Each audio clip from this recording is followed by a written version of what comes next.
Hello! Do you know the subtraction number bonds for number 19? If you don't, that's great, because we're going to teach you that today. So, subtraction number bonds for number 19, what that means is it's just looking for two numbers which subtracted together equal 19. So, you can start with a very easy one, like this. 20 take away 1. That equals 19. And that is a great number bond, not only because it equals 19, but because it's very easy, because we're only taking away 1. Or you could have a bigger number, like this.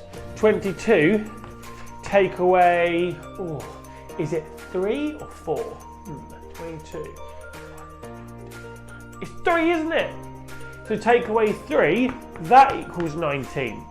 So that's another great number bond. The point is, look for two numbers which subtracted together equal 19, and then you're done. So use this information, play the next game, and we'll see you in the next one. Bye!